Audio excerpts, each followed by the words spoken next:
जिस तरह से लोहे से लोहा काटा जाता है और दुश्मन की चाल को भी चाल से ही मात दी जाती है, उसी तरह से भारत भी पाकिस्तान के हर उस कदम का बड़ी बखूबी से जवाब दे रहा है जिसकी उम्मीद कभी पाकिस्तान ने की ही नहीं थी। और अब उसकी एक और नई चाल यानी युद्ध के नए हथियार ड्रोन को मात देने का हथियार भारत ने तैयार कर लिया है। और आज हम भी इसी नई वायु रक्षा प्रणाली पर बात करने वाले हैं जो अब हर उस ड्रोन को अपने टारगेट पर गिरने से पहले ही हवा में खत्म कर देगी जो भारतीय सीमा में घुसकर तबाही मचाने की मंशा से भेजा जाएगा। दरअसल भारतीय सेना ने एक ऐसे सिस्टम को लॉन्च किया है जो देखेगा भी, सोचेगा भी और वार भी करेगा। कभी वह भी दौर हुआ करता था जब ड्रोन कैमरे वाले खिलौनों के रूप में जाने जाते थे, लेकिन आज के दौर में ये बहुत ही खतरनाक रूप ले चुके हैं। ये खतरनाक विस्फोटक हथियार और जासूसी की इतनी बड़ी चुनौती बन चुके हैं कि जिससे पार पाना हर किसी के बस का नहीं रह गया है। पिछले कुछ सालों में हुए युद्धों जैसे आर्मेनिया, अजरबैजान और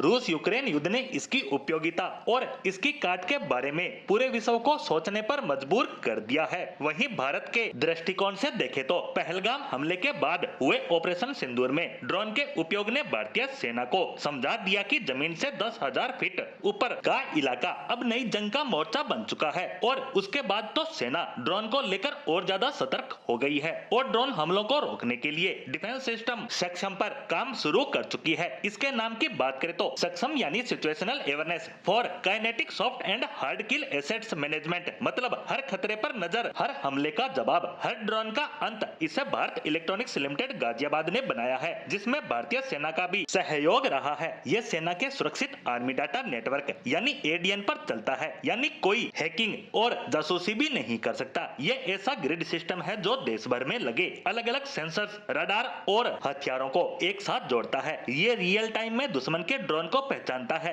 ट्रैक करता है और उसे खत्म भी कर सकता है। इसका एआई विश्लेषण ये तय करता है कि ड्रोन किस तरह का खतरा है। तब सक्षम दो रास्ते अपनाता है। पहला सॉफ्ट किल यानी बिना गोली चलाए ड्रोन का सिग्नल जैम करके उसका कंट्रोल अपने हाथ में ले लेता है। और दूसरा है हार्ड किल। अगर ड्रोन खतरनाक लग रहा है तो वह उसे सीधा हवा में ही उड़ा देगा। ये पूरा प्रोसेस एआई और ऑटोमेशन पर चलता है, यानी इंसान को कंफर्म करना होता है और बाकी का काम ये डिफेंस सिस्टम सक्षम कर देता है कि कौन सा हथियार कब और किस जगह से चलना है। भारत ने इसे फास्ट ट्रैक प्रोक्योरमेंट के तहत यानी बिना विदेशी कंपनियों के सिर्फ भारतीय दिमाग, भारतीय संसाधन और भारतीय जज्बे से निर्माण किया है। सेना के मुताबिक अगले 1 साल में ही इसे पूरे देश में तैनात कर दिया जाएगा, यानी सक्षम वो डिजिटल ढाल बनेगा जो हर ड्रोन को अपने तय किए गए टारगेट पर गिरने से पहले ही हवा में खत्म कर देगा।